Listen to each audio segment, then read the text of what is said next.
Hello and welcome back to The Marketing Hustle. If it's your first time here, I'm your host, Lottie Unwin. If you love hearing unfiltered stories from bold brands on how they do their marketing, you're in the right place. Anna Henwood is CEO of Stickybeak, a service that makes your marketing more effective by getting genuine consumer feedback before you launch new brands, campaigns, products, or enter new markets. They sponsored the last series, The Marketing Hustle Hot Takes, and we had so much fun recording this episode. I'm really excited to spend more time getting to know the team at Stickybeak. Listen to this episode for some wild stories of Japanese gyms and how to survive a life of international travel. Anna genuinely lives on a plane, and her enthusiasm for a 27-hour flight was frankly news to me.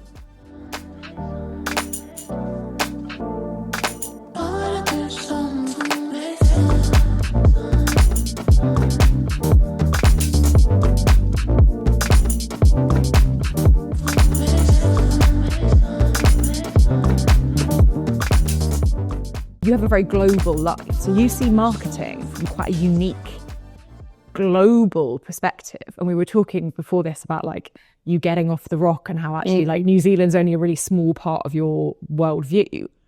What are the themes, big picture, and how marketing is different across the world? I think there's lots of similarities. The big difference I've noticed is really the market that you're playing in and the organisation size you're playing in. And that can kind of be the same no matter what country you're in. What I mean by that is in New Zealand, a typical marketing team is 2 people, a senior and a junior. And you've got to do it any size. Well, the bigger organisations, more layers, but still quite multi-skilled marketers.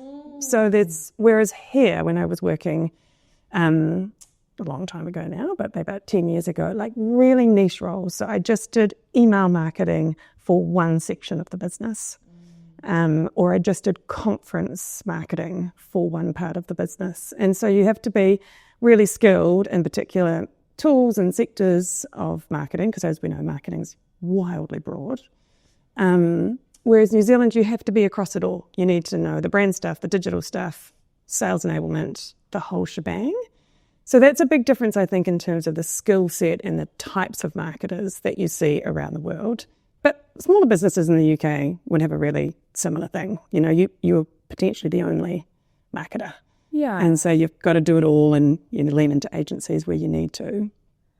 So do you think that's different because of markets or because of how marketing is changing? It's a good question. I think a combination. I think markets because of just the opportunity size. So 5 million people in New Zealand, a big business in New Zealand is nowhere near as big as a business in the UK. So you've just got more revenue, you've got more opportunity, you've got more marketers that need to help. Well, the second half of my question was, is it the market? Is it about marketing changing? Because one of the, I've got like a few things I stand on a soapbox about. Okay. And one of my soapbox speeches is that marketing is now misunderstood as one skill set. Yes. And if you think about how marketing has evolved over the last 10 years, we've got a performance marketer in a team who is an engineering grad, and you've got a brand marketer or a content lead that has an incredibly different kind of brain. Yeah. And I just wonder whether, like, not to be stereotypical, but if we say the UK is slightly ahead of New Zealand and Australia in some ways, whether that's like the fast forward of that trend. Yeah, I think you're onto it. But I do believe a good marketer must have a grounding in everything.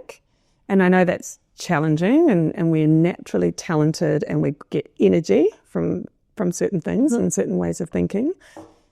But like, look, if I was looking for a CMO in my business, that's what I'd be looking for, is that breadth of understanding. And a lot of, there's lots of theories on great marketers, but I love the double T. So you're wide, in terms of your knowledge, but you've got 2 really strong pillars, not just a single T, but a double T. Oh. In terms of depth of knowledge. Because I'm only familiar with the one T. The one T. We had 2 Ts. Well, we just leveled up. Yeah, okay. Well, because of what you've said, marketing is wildly broad and evolving to be kind of everything. Yeah. You have to be able to understand tech, you have to be able to understand sales, you have to nail the brand. Like, you need to be across everything. The 4 Ps is a lot of stuff. And so how do you effectively manage a team and get the best out of everyone in that team, make good commercial decisions if you've only got a single I, not even the T or another T. Oh, yes. As you get more senior, it's all about that breadth. Yeah. I think that's what marketing leadership is. And that's, for me, it's about getting comfortable that you're not going to be very deep in anything. Totally. Asking great questions, being curious. Yeah. Exactly. Not having to be the expert. So what do you think makes good marketing leaders? All of those things we just talked about. Yeah. Yeah, curiosity is my number one. You will never finish marketing. Like, the marketing course never is complete. So you've got to be able to stay curious. You've got to ask questions. You've got to want to listen to that podcast on the way into work, and you've got to want to sign up to that webinar and flick through the slides later. Like, you have to, otherwise you're not staying up to date. Yeah. At my age, I feel like it's a bit interesting where marketing's going in terms of people's development and career as well. Like, you don't see a lot of 60-year-old women marketers out there, quite like maybe how you see male sales or male tech roles. And I'd love to see that change. And I'd love us to be able to have those kind of role models that move through your career, whether they are C-suite or whether they're just amazing individual contributors. And they're just staying in it because they're passionate and they love marketing, and highly valued in their organisation for being that way.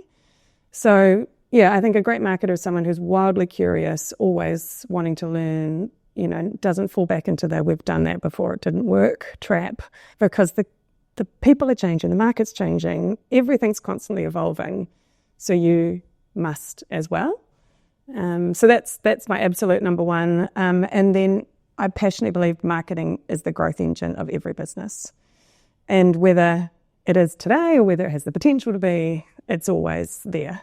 And so that attitude, I guess, and that confidence that that's what marketing can achieve is critical for a rock star marketer. If you're in an environment or you're supporting an environment where marketing is the assistant, I would absolutely challenge you to think about that differently and look at some ways that you could switch that around to be more growth focused.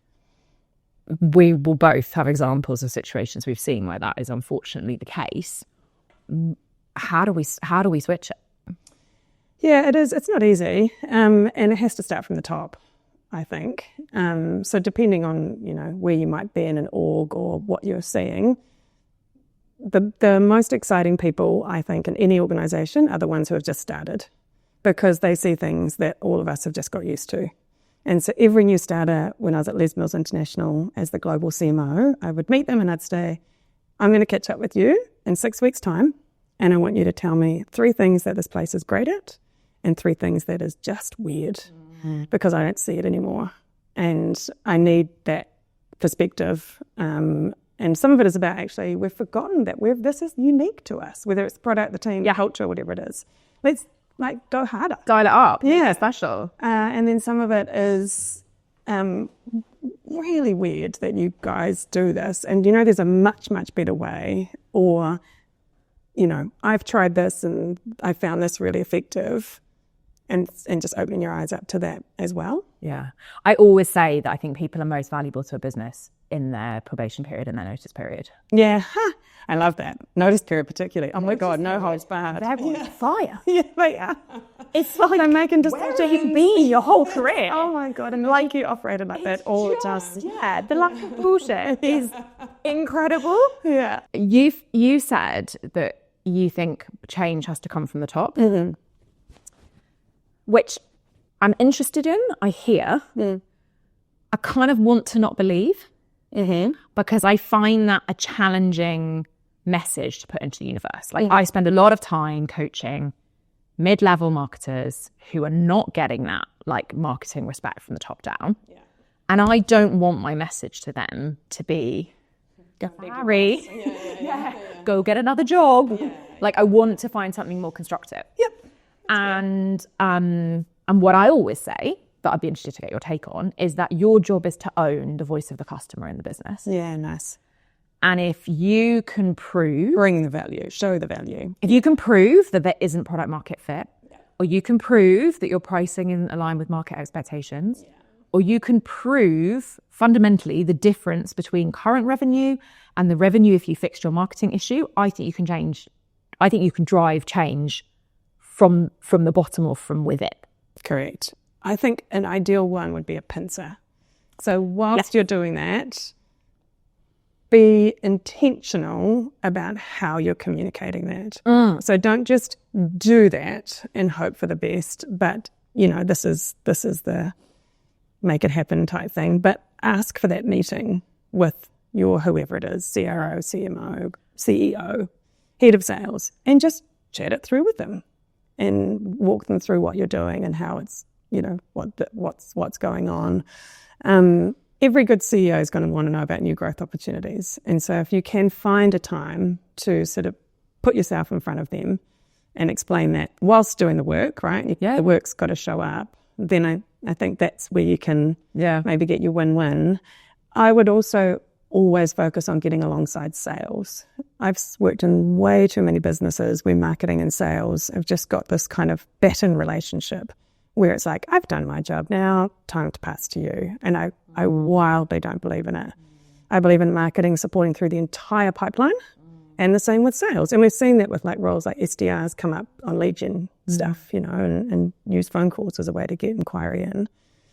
And then we see marketers kind of, really helping with that final enterprise level proposal or presentation and turning up and talking about the brand and the buyer conversation and kind of wowing and getting and, making that conversion.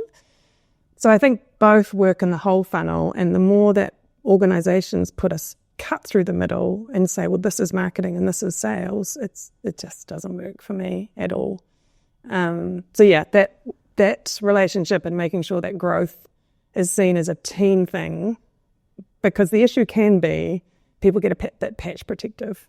So if marketing wants to be the growth engine of a business, maybe your sales colleague is like, well, what about me? And are you diminishing what I do, and how does that fit together? And so how do you just show that it's a greater good, not an attribution fight that you're trying to get it does always make me laugh, but it's the idea that anyone in a business would be like, I'm not into growth. Yeah. Like, I don't do growth, I do something else. It's so, like, the idea that we can have a turf war over keeping a business alive and thrives. Whose lead was it? I got that lead. So you just like clearly the matter. And clearly this isn't as straightforward as one conversation. Yeah. Do you have any nice examples of how Stickybeak has, from your Stickybeak view, have you seen marketing and sales teams work really effectively together? Yeah, it's in that buyer conversation part is where we see it come to life the most. So category reviews or trying to pitch into new distributor or retailers is typically a founder or sales role.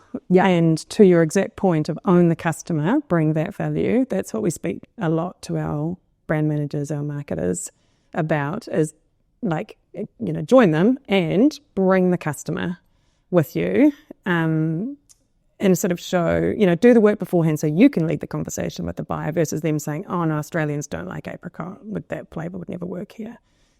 Do your work up front so the appeal, the uniqueness of your product, the price point that feels about right, the SKUs that they're going to love, the claims on pack that really appeals to them. Do that work so you can give your sales team the home run that everyone wants. But also just, turn up in a smart, articulate and growth-focused way. So that's a really simple mini concept test that we have.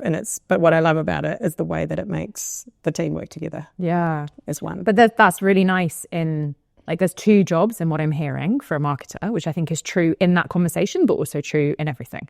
And one is to have the really robust thinking and the data and the insight. Yeah. And the other is to bring all the energy and the theatre and the personality. And the passion. And the passion. Yeah, exactly. Because you're another functional drink. They've seen 17 in the last month. How do you turn up and be memorable? Yeah. Never turn up to a pitch and not be memorable. Yeah. Whatever that theatre is or whatever that energy, distinctiveness, you've got to stand out in some way, especially when you're small and you have, low brand awareness and growing. It's an interesting thing to sort of say out loud and say really matters, because I feel like it's not necessarily particularly politically correct to say, like, how big's your smile? Yeah. How like how much can you keep the hype going? Yeah. Like, how much do people like you when you walk into a room? Like, those are not the things that you would naturally say are an absolute requirement of a brand manager in a mid-level role. Yeah. You'd be looking at like technical experience and it's like, where does that sit on your tea? Yeah. Yeah. Like, where's the smile in the tea? For me, it's not that human, but that's probably the way you assess it when they don't know your brand yet. But it's not them, it's the passion about this, our product. That's what I want to see. I want to see them light up when they can see the customer, like, life-changing because they're using the product. Like, yes, you can have a lovely personal brand and aesthetic and whatever. I'm not as worried about that. What I want is you to light up around the product and the brand. And I want you to, like, paint... this is incredible. On your fingernail. This is literally incredible. Can we get a close-up of Anna's nails? They're literally phenomenal. This is what living the brand. This is what I'm looking for. Literally, yeah. You fly around the world with on-brand nails. Yeah. I was just in awe. But it's that. And that's the standout factor. That energy. The person that would jump into the mascot suit at the expo. Yeah. The person that's not looking on their phone on the stand. They're turning up. And they're passionate, and it's exhausting. It is exhausting. That's why more CMOs need to become CEOs, because they are such broad and skilled and phenomenal humans by the time they get to CMO level, because if they've had to do all the things. But we keep getting beaten by CFOs because we don't take the numbers seriously enough. Yeah, and I think that's the growth engine part for me too. Yeah. It's like, you can't grow a business if you don't understand the commercial sort of foundation of a business. And so even if math isn't your thing, your marketers are smart people, understand the commercial drivers of the business, understand the margins and understand the cost of goods and distribution. Like, just know those component parts and understand kind of how that fits together, so that you can talk about initiatives and things, and you can talk about what it's going to mean in terms of the production and the distribution and, what this might mean in terms of the implications, because we're going to go after the UAE next, but these are the things that I've thought about commercially. Yeah. You don't need to know the percentages and the numbers and what things cost in a manufacturing plant in Dubai, but you've thought about it because you understand actually that's how the product is shipped or turns up or whatever it might be. I interviewed the ex-CMO of Ben & Jerry's, and she talked so kind of specifically about how if her margins weren't healthy, purpose went out the window. Oh, wow. And I thought that was so powerful. She was like, my job is to protect the financial health of the business so that the work we do on purpose never comes into question. And even in a business where it's as hard-coded into the DNA as Ben & Jerry's, she recognised that questions would start to be asked if survival was at stake. Yeah. So it's like you're balancing your short and your long-term goals towards you. Yeah. Have you seen Stickybeak data change brands? Oh, good question. I'm so interested. Yeah. I think I've seen it save time. Yeah. So we all have lots of ideas and founders and new into business, or we want to export, and we just have ideas and conceptions. And so how do we just get some quick target audience feedback on that to say yes or no, or to maybe be like, actually, maybe more turn that way. So that might get a business to where they might have ended up, but way faster and with way less wasted cost on the way. Totally, because it's all opportunity cost, especially smaller teams. If you're 3 weeks down a rabbit hole over here, you've lost 3 weeks going in the right direction. Yeah. And so it's sort of like avoiding that to then go. And then from a brand perspective, showing up in the right way in a new market. Like, I know I've done it many times, but I love international marketing and I love the highs and lows of it. But yeah, I've got some terrible examples. Tell me. Oh, God. There's like a real funny one here. The worst. What have you done? It's really awkward. What, in terms of marketing being a growth engine and spending money wisely and doing all these things, one of the worst is, there's a lot, is at Les Mills International. Yeah. Launching a new program, a high-intensity workout called GRIT. I know that's in the UK and gyms, and it was great for the market. It was a bit edgy for Japan. We had a huge network of gyms over there, some passionate trainers and instructors ready for this class. Les Mills International is, like all good fitness brands, is fairly cult-like. So there's a lot of tattoos in Les Mills. Yeah. You can get a tattoo for Body Pump, our kind of original workout. There's a kind of a cultural significance to it and there's a brand significance to it. But inevitably, all of our trainers have tattoos. It's cool. So we shoot all this material, photography, film. We're so happy with all the outputs. You know, we're like, look at us. We ship it off to our Japanese teammates. Like one click, they open it up and they're like, we can't use this material. We're like, why not? It's great. Like, we haven't had some Japanese talent in there. Like, look at us. They were like, well, the stills we'll need to airbrush all the tattoos off, but the video content, we can't do it. And I'm like, why? Because of tattoos are banned in the gym in Japan because of Yakuza and kind of gangster connotations. So even if you personally have a tattoo, you have to sort of put a big plaster over it, or you have to have long tights or cover everything up. So there's no way on these beautiful big screens with the gyms that they would be showing our material in there. And like, genuinely, one test, early concept test using our people, because they've all got to the market, would have recognised that immediately. Yeah. And it was done. It's about really leaning into how much you almost certainly don't know. Yeah. And that's like, that underpins a culture which says, yeah, we're going to test. Yeah, as opposed to this, like, you know, what I call like the iMac culture in London, which is like everyone making decisions on these beautiful screens, like really sexy Shoreditch offices, drinking their like £6 matcha latte. Exactly. And I'm like, cool. Your customer is in like a Tesco superstore in a retail park in rural Scotland. And trust me, it is not going to look like that on shelf. So stop this, like, you know, because ultimately it's like an I know best. Yeah, 100%. Or, you know, whatever my worldview is the dominant worldview. And so, you know, you said earlier about curiosity, which I think was such a good point. Yeah. That if that slips, you start making, like, lack of curiosity is expensive.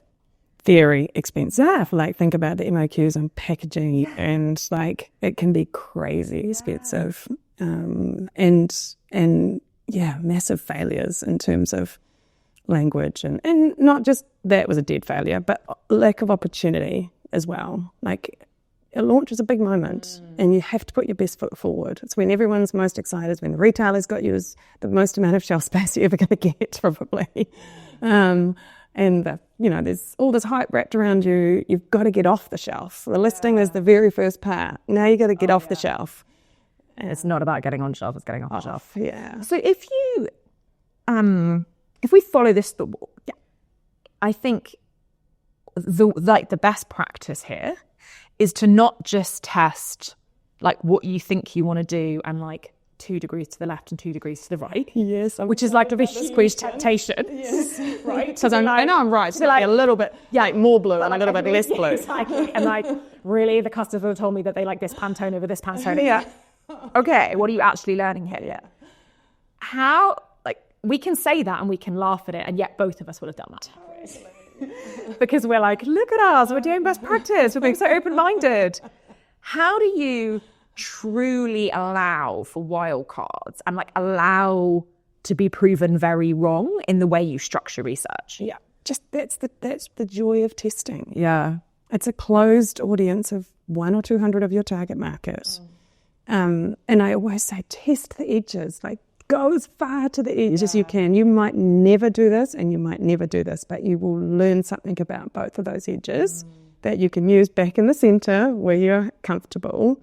And whether it's how much you want to dial into the retro theme or, neon colors or font types, like go wild and different on your variants. Because what our testing does is it helps like people sort of choose what they like the most or they're most likely to buy, but it tells you why.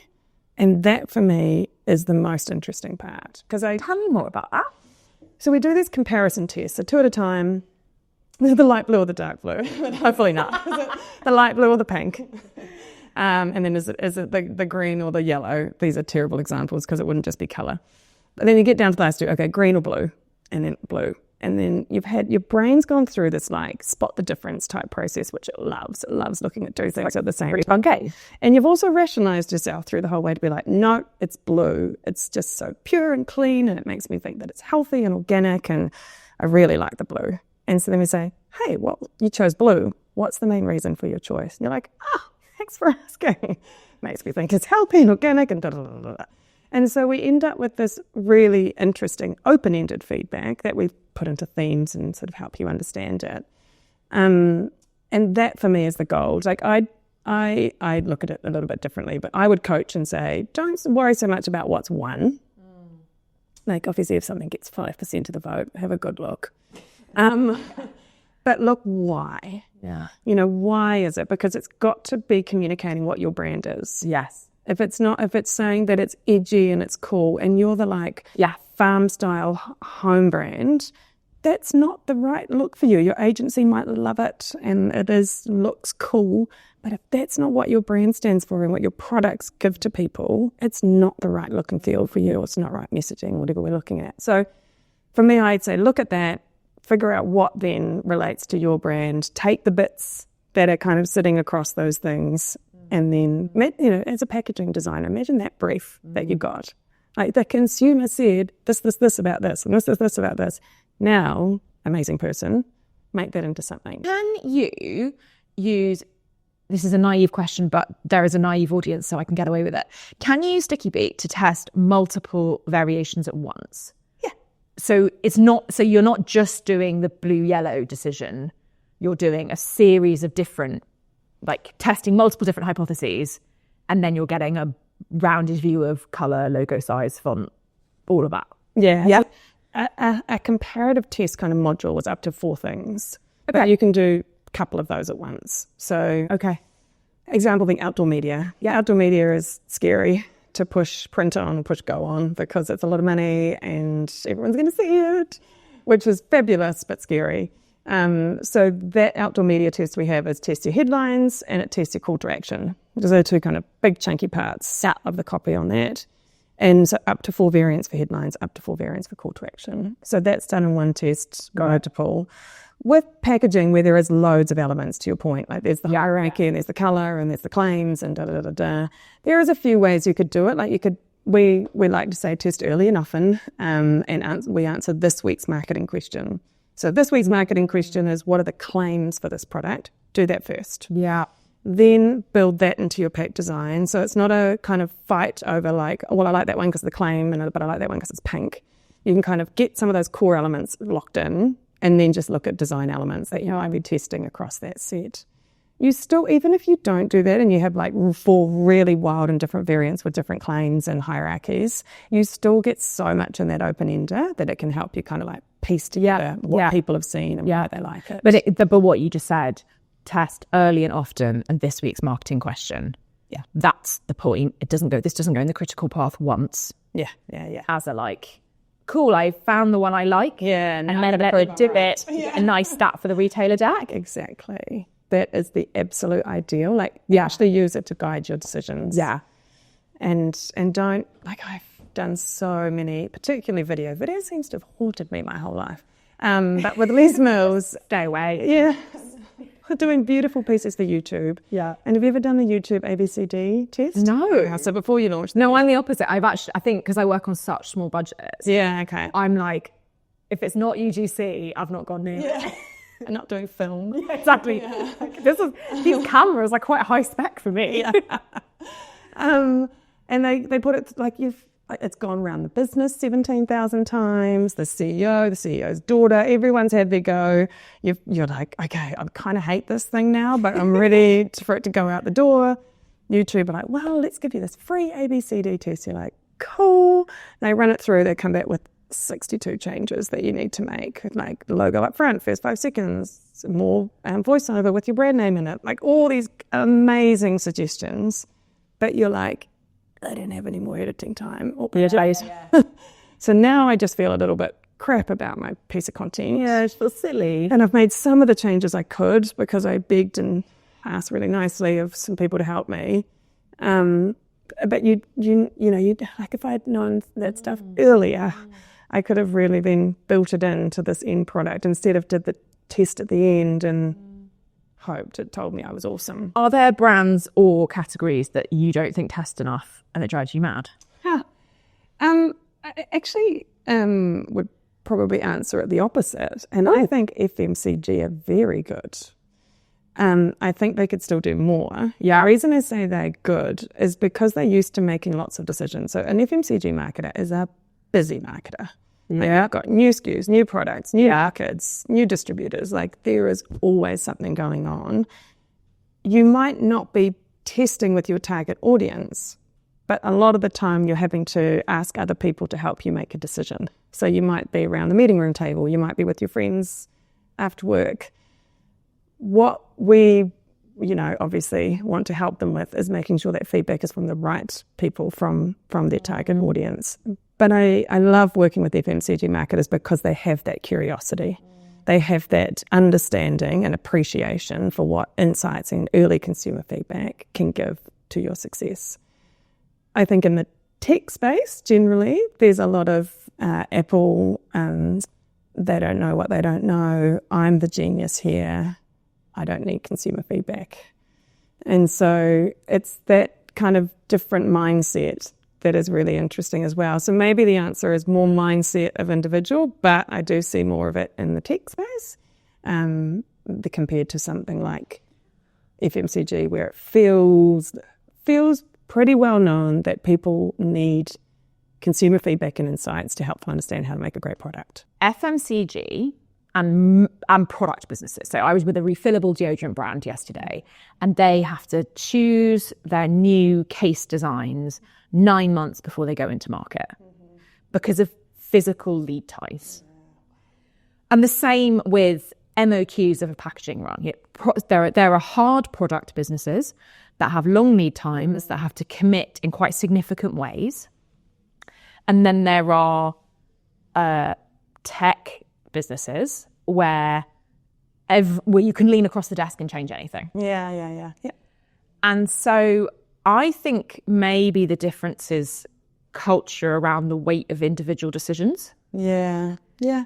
Because I think there's something super interesting that's happened in like those 10 years that we started talking about. Like, and if we said what's changed in like the 10-year shift since you last worked in the UK, one thing that's changed is that performance marketing has become the dominant language for everything over brand marketing.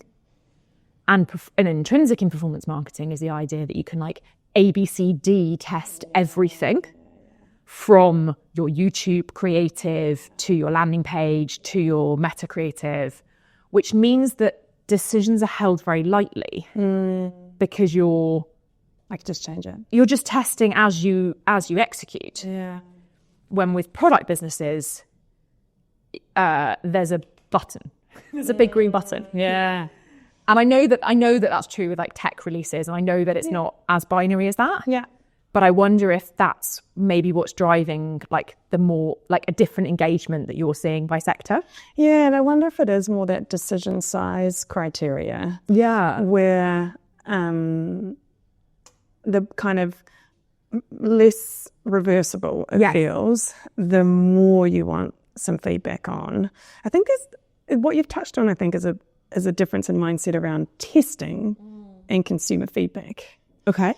Because just listening to you talk, like testing feels like I just want to get a yes or no. And is it blue or red? Is this button green or because I can just change it back again? Yeah. Whereas consumer feedback is more about what can I learn to help me understand the importance of this, what people might do with this, how it works, how it makes them feel, what it communicates. And So it's kind of the quant and qual part of research where you get a number and it tells you this one's the highest performing, do more of that. But then you get the other bit, which is, but what does it say to them? My fear with performance marketing is that we just chase the clicks and the conversions and we are eroding what our brand stands for. Yes. And if we could really, truly understand what that's communicating to people before we push tens, hundreds of thousands of dollars behind it, I think we'd be better marketers and we'd do better for our business, because we're just pushing ourselves into being another commodity and saying what everyone else is saying. You know, what is it that actually we need to show visually, to say, communicate in the right channels with the right piece of content to bring our brand to life and kind of have that distinctive and that differentiation that we know is so powerful for brand. So that testing, that feedback, whatever we call it, however we package it up, that's the bit we're actually trying to solve. Yes, we give you a number so you can move, but we give you the intel. Yeah. Okay. So you're better informed for the bigger decision or the next decision or whatever it might be. Well, and you know where you're going. Yeah. That's direct 100%. Yeah. All about, it's not just a, should I do this? Yes, no. It's, will this, help me move more towards this direction, or is it actually a bit more like this? Or should I continue this way or move a bit more this way? Sort of less binary, I guess, in terms of start, stop, and more in terms of where. Which is a fantastically positive statement for the future of marketing. Oh God, imagine if we could just apply that all the time. Well, but also what we're saying is that this is, nothing takes away from the need for good strategy. Yeah. And that no platform is going to automate decision making. No. So we're okay for now. We haven't lost our jobs to AI. Yesterday was just having one of those afternoons where I was just like, I am up to my eyeballs. So I voice noted ChatGPT and gave it a 6-minute therapy. I went for it. And I was watching people walk past me being like, that woman is not okay. And also they must have been I feel so sorry for her mum or her partner, whoever she's talking to. And I was like, you don't know that it's a robot. But I was going for it. I was really pouring in. And then it was such a bait. It was sounds like having a really hard day, and gave me this whole thing. And I was so moved that I was standing at a zebra crossing being like, I love you, you're great. And then this cyclist came up and was like, are you going to cross the road or what? I was just lost it. Yeah. It's this is amazing. I'm having a heartfelt interaction with a robot, and it's genuinely not just saving my time, but to the blank page itis, it really delivered. And that's before I made the custom GPT of the therapist that always tells me I'm right. The next thing, the best friend that always tells me how wise I am, and how my life really is really hard. But loads of personal examples. What should I cook for dinner? Workout plans that you don't stick to anyway, but it's nice to make them. You feel better. You do something. Yeah, there's lots of personal examples, but it's also slightly screwed me over. Yeah, absolutely. But it's can you look at my whole life and then look at my workout plan that you've created? Because there's no chance things are happening 6 times a week, buddy. Yeah, this is I prompt. Exactly. Oh, I have 2 children. Yeah. Oh, P.S. I have no intention of... We have 17 sports each. Seriously? No, but enough. Enough after school practices. I want to hear, because you and I have actually had, not your career is, to say we have similar careers is not a fair representation of your career, but we've both moved from consumer roles to running B2B businesses. I think because we were passionate about consumer marketing, but I definitely had a moment where I woke up and was like, I'm actually running a B2B services business. Yeah. And one, I have not thought through how to do this. Yeah. It's quite different. Well, this is what I want to talk about. Is it different? Is it not different? And 2, just wow, I need to get my head around this. So why did you, what drove you to make that change? Yeah, so Les Mills International is actually a bit of both. So that was kind of my introduction. So half of the business is selling to gyms around the world. So about 20,000 gyms around the world, 140,000 instructors. So selling them to then want to license and train the workouts. Yeah. But then the other part is getting the millions of people wanting to do the workouts. And then also sort of later on when I was at Les Mills, the app itself, so Les Mills Plus, is the subscription business. So actually it's really nice kind of having both sides of that. But I have talked to my Les Mills counterparts since coming to Stickybeak and going, God, I was a terrible B2B marketer for you. Because I really didn't. Like I think you can really take stuff from D2C and help that with a B2B business in terms of that measurement, like all the performance marketing stuff we were talking about, really understanding kind of sales cycles and conversion and understanding what channels work best and why and how. But then there is just a process and a people part of B2B marketing in terms of like working with sales or, it's not just this thing you've got to sell on a website and get it out the door, but there's sort of a customer at the other end that has needs and issues and a boss and influencers that are helping with the sale as well. That's probably there on the B2C side, but it's more visible to you on the B2B side, I think, in terms of that conversation and the richness of that sale. So overarching, the thing I think that must be true for both is the power of brand and the power of being distinctive. And, even a B2B sale, we want to choose a business, a platform that, speaks to us and aligns with us. And whether that's the brand or the people within the brand or the both, I think that's a really, really important part of the sale. The way that turns up on the B2C land is probably more the brand and the people. But then there's a lot of founder-led, Prime and festivals and all these big consumer brands going crazy at the moment because of the people behind the products as well. So that part has to be true across both sides. I think there's some of the functional parts of the actual marketing journey that are quite different. And that's the bit that at Les Mills, now that I've got an amazing head of marketing that's doing that for us at Stickybeak. Now that I see her in motion, I'm like, oh, that's much better. Just CRMs and tracking and understanding journeys and all of that on the B2B side it's pretty complicated and there's a lot there to kind of think through. Whereas I feel like, I don't know, maybe I'm dumbing it down. The D2C side just feels simply, you've got a website and you've got to get that journey right. Yeah.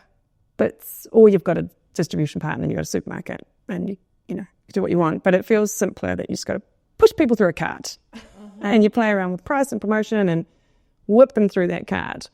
Whereas this buyer decision over here, there's a lot. From New Zealand tourism to fitness to research. Just tell me what's going on there. International marketing is probably the thing that sits at territory. Yeah. So the tourism New Zealand part, 100% pure New Zealand, is all international. Like we're an international marketing agency. Yeah. And like incredible brand. L and no P as well. Like you're just marketing. Because the conversion could be 2 years later and it's with Air New Zealand buying a flight. Like it's, you don't actually even sell a product. What were your metrics? Like website referrals and inquiry to our partners and trade show, like flight centre collaborations and things, but very hard. And then we do like visitor surveys when people in New Zealand sort of trying to understand a bit more. But like something could turn up 2 years later in terms of the impact. One of the big ones I worked on while I was there was the Hobbit premiere. So that was a bit more instant because you just saw that blast around the world and you saw that turn up in inquiry and it was awesome. And then babies, and then we actually went back to STO travel in between that, RIP. Yeah. Because where I kind of got more into the online space and tried to grow the online part of that business. And then baby number 2, and then Les Mills International, again, all about that international marketing. What then got me into Stickybeak and research was the pain of all of that, of, doing campaigns and marketing internationally and just having to go on your gut. And Tourism New Zealand was very good from a research point of view, but it was quarterly and it was quite thematic. So not always easy for it to turn up kind of on this week's marketing decision, and to sort of really get into the detail and the nuance of it. Yeah. But broadly, when Germans turned up to New Zealand because they loved the clean, green environment, being outdoors was super important to them. Whereas in our Asian markets, in China and Japan, there was still a belief that there might not be hotels in New Zealand and that we might live in huts. And so showing that there's high streets and there's actually shopping and there's hotels was a big reassurance to then convince them to, because it's like, is it Fiji or Rarotonga or is it New Zealand? Which is that all the same or is it a bit different? So that like high level stuff helped you make decisions around photography and direction on your campaign elements, but still make loads of mistakes. So yeah, I want those mistakes to end or at least be diminished. And so that's kind of the pain that I brought through to creating Stickybeak and helping marketers make those better decisions. And being more informed and prepared to help the business make a decision. Because I've also had the CEO's cousins say they don't like it. And then you're like, well... Kind of like family barbecue. Hills a Monday morning meeting. You're like, oh, did they? That's so interesting. So bringing your target audience into our meetings, doing it in a way that's affordable and fast. And So, yeah, but those things have all probably led to this thing to a certain extent of living the pain, the joy, the ups and downs, and trying to make that more consistent. Well, that is not as random as I thought. Yeah. Final question. Our next series is all going to be CMOs and marketing directors. Oh, excited. Who would you love to hear me and what shall I ask them? That is a great question.